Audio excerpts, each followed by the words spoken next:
Pas étonnant que vous soyez confus. Regarde ça. RTX 4070, 4070 Super, 4070 Ti et 4070 Ti Super. Alors, lequel de ces 4070 est le meilleur et y a-t-il réellement une différence? Et quelle est la différence en tant que créateur? Et il y a une petite surprise car l'un de ces 4070 est en fait un 4080 infiltré. Laissez-moi vous montrer ce que je veux dire. Vous recherchez un moyen peu coûteux d'obtenir une licence pour votre Windows? Découvrez Ucase via les liens dans la description de la vidéo. Assurez-vous d'utiliser le code TN20 pour obtenir 25% de réduction. Utilisez votre mode de paiement préféré, notamment PayPal ou carte bancaire. Accédez à vos commandes et copiez la clé. Collez la licence dans les paramètres d'activation et vous avez terminé. Cette licence est pour Windows 10, mais vous pouvez la mettre à niveau gratuitement vers Windows 11. Ou vous pouvez acheter la clé Windows 11 Pro à la place. Il propose également une licence Microsoft Office 19. Utilisez le même code TN20 pour obtenir 25% de réduction. Consultez ucase.com dans la description de la vidéo ci-dessous. Tout d'abord, si vous voulez un GPU discret sans RVB, consultez le Palette 4070 Ti Jetstream Super ou la version Jetstream, car il est tout simplement noir, pas de RVB. C'est joli, plutôt cool. Je pense donc que c'est la première fois que nous avons 4 4070 sur un ordinateur de bureau. Il n'y a jamais eu autant de 4070 et cela peut prêter à confusion. Quels sont certains de ces noms et qu'est-ce que cela signifie? Alors ici, nous allons tout expliquer.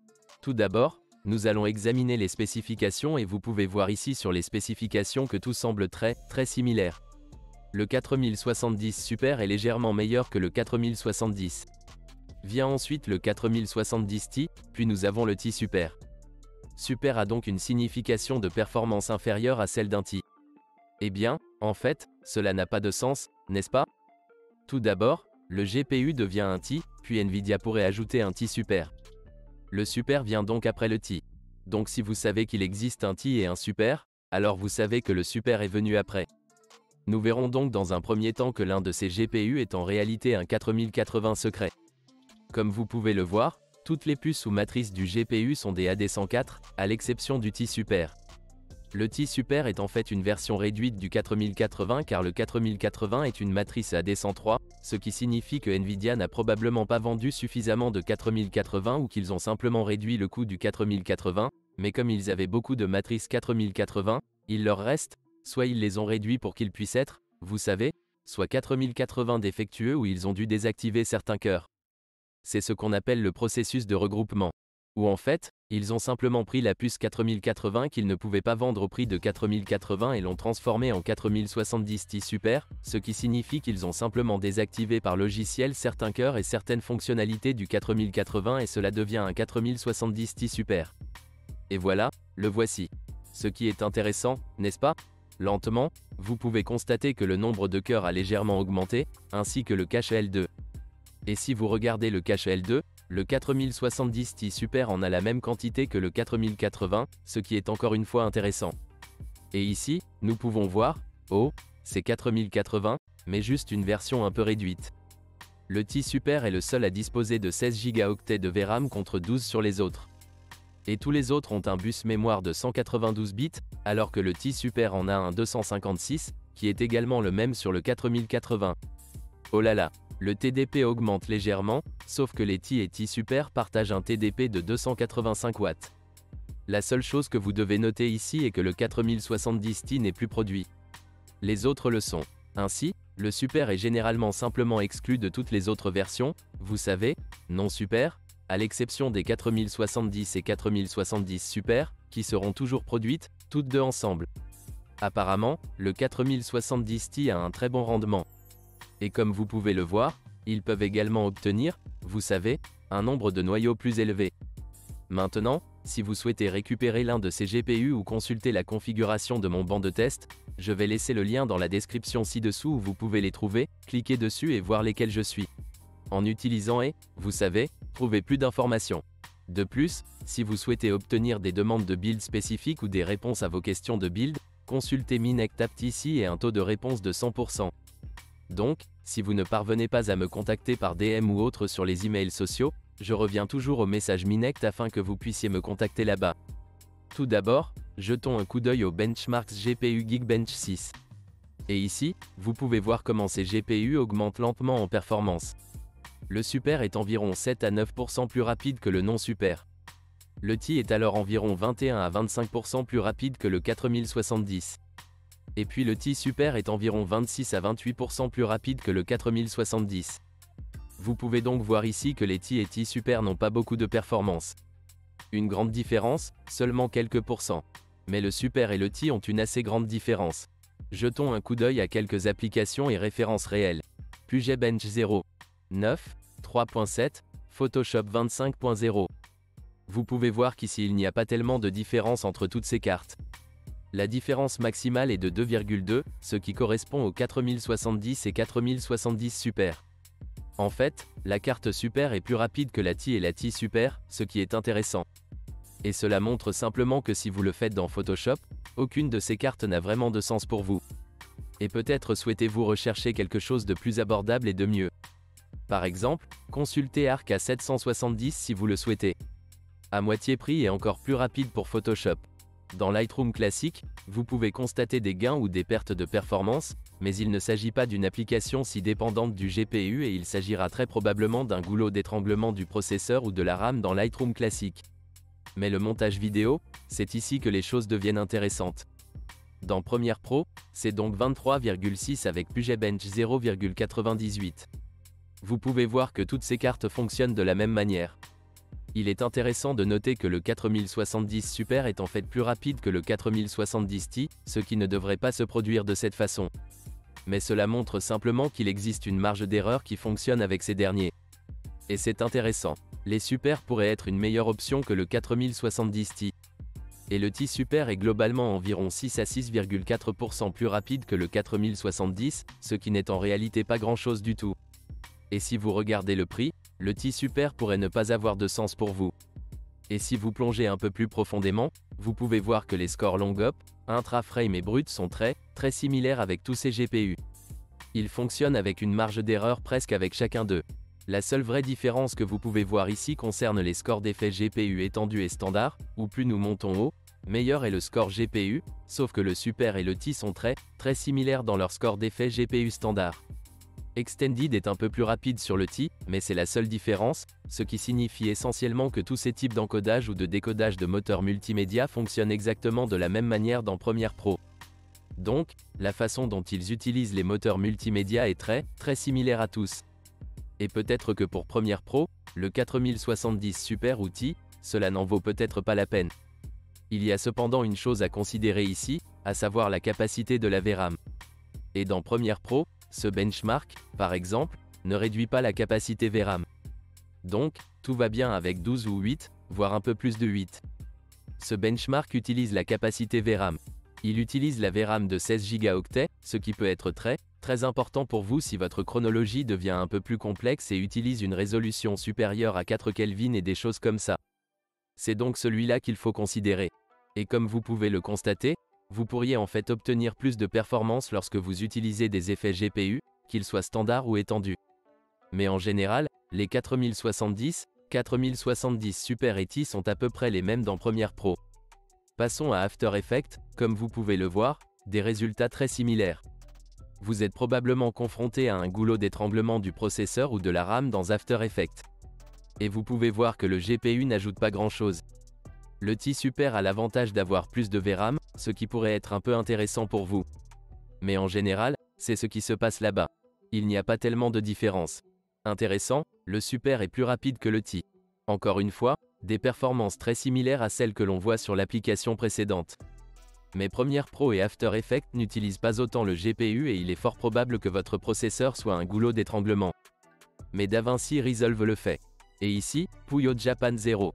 93.1 dans DaVinci Resolve 18.6, vous pouvez voir que nous obtenons en fait une augmentation assez importante à mesure que nous progressons avec les GPU. Et DaVinci Resolve adore utiliser beaucoup de GPU.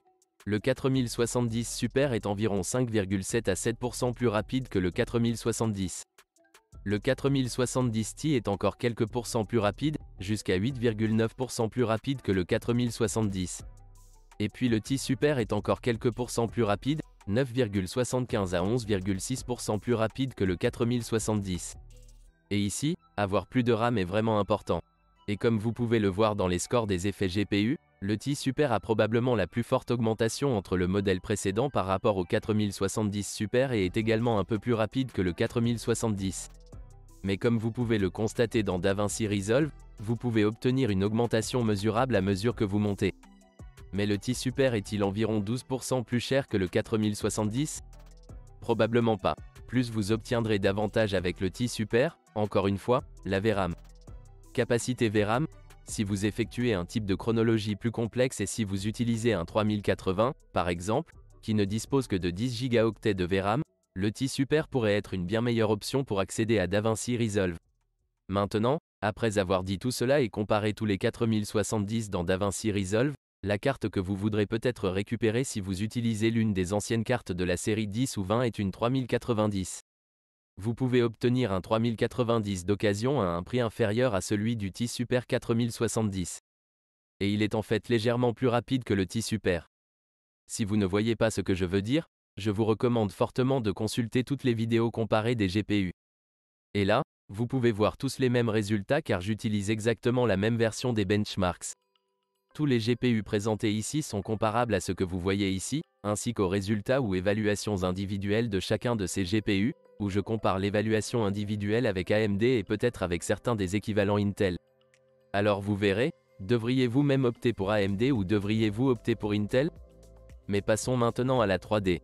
C'est ici que les choses commencent à devenir les plus différentes. Et c'est ici que nous voyons, oh, je suppose que c'est ce qui se passe. Donc, premièrement, verrez, nous pouvons voir que le 70 Super est 19 à 20% plus rapide que le 70. C'est un peu. Et puis le Ti par rapport au Super n'est que quelques pourcents plus rapide, environ 3% maximum plus rapide que le Super. Donc le Ti n'en vaut peut-être pas la peine. Et c'est celui-là non plus qui n'est plus produit. Vous les trouverez peut-être toujours en vente, mais ne tombez pas dans le piège si leur prix est aussi élevé que celui du Ti Super. N'achetez pas celui-là, car comme vous pouvez le constater, le 4070 Super pourrait être une meilleure option pour vous au niveau du prix, si cela a du sens. Le Ti Super est 20% plus rapide que le Super et le Ti ou 38 à 45% plus rapide que le 4070, ce qui représente désormais un énorme bond en avant en termes de performance. Passons à Blender. Ici, nous pouvons voir que le Super est environ 5,3% plus rapide que le non-Super.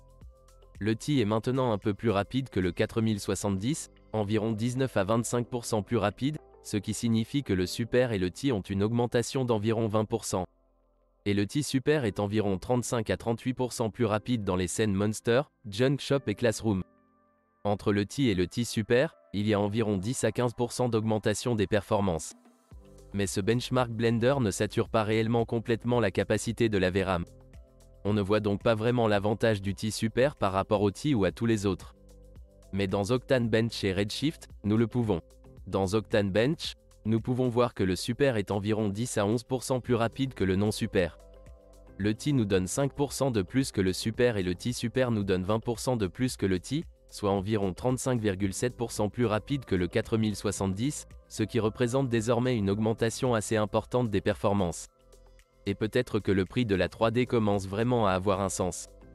Donc, si vous faites le travail en 3D, vous pouvez voir que le prix a du sens. Redshift sature complètement toute la capacité VRAM dont vous disposez.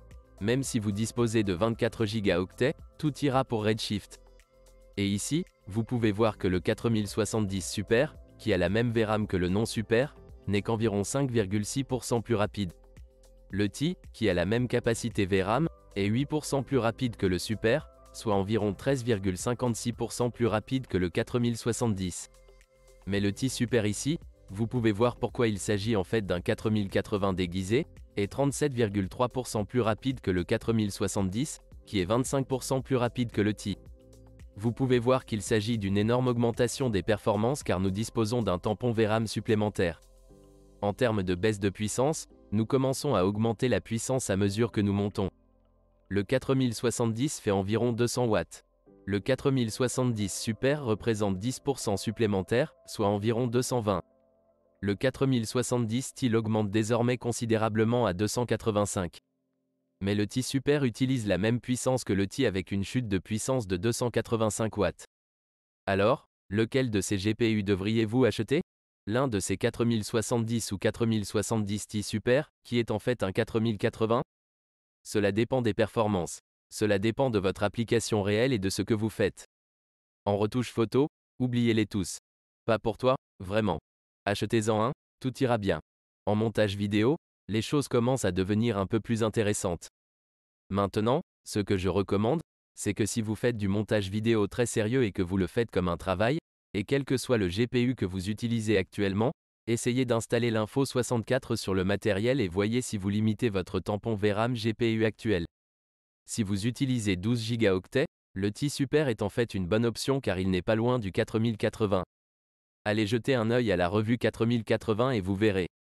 Et nous l'obtenons à un prix bien inférieur à celui du 4080. Et pour un monteur vidéo, c'est vraiment très bien. Les 16 Go de VRAM et les drivers Nvidia, c'est bien. Surtout si vous faites un peu de 3D IOPTER à l'intérieur, car les performances 3D sur les GPU Nvidia sont absolument folles. Si vous utilisez DaVinci Resolve, la situation est la même. La capacité VRAM est en fait très importante pour vous.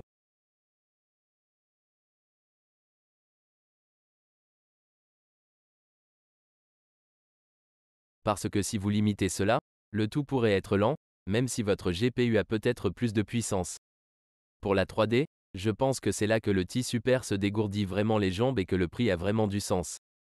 Donc si vous le faites dans Blender, V-Ray, Octane Bench, Redshift, quel que soit le logiciel 3D, ces GPU sont tous très bons. Je dirais qu'à partir du 4070, cela ne sert vraiment à rien de passer au 4070 Ti ou au 4070 Super. Évidemment, vous voyez quel est le prix. Si vous utilisez la 3D, passez du 4070 au 4070 Ti Super, car vous obtenez une légère augmentation, jusqu'à 37%, ce qui est plutôt sympa. Et ni AMD ni Intel n'ont de concurrence en 3D pour ces gars-là. Donc si vous le faites en 3D, cela pourrait avoir du sens. Donc, si vous avez trouvé cette vidéo utile, il y a d'autres éléments dans la description de la vidéo ci-dessous si vous n'avez jamais construit vous-même un PC. Si vous êtes un créateur, vidéaste, consultez le guide de construction PC de la meilleure banque pour Rock Creator dans la description ci-dessous. Il y a une vidéo pour vous. Quel que soit votre budget, vous verrez tout là-bas. Et si vous avez d'autres questions, vous pouvez me contacter ensuite, et je vous verrai la prochaine fois. Merci les gars d'avoir regardé. Bye bye.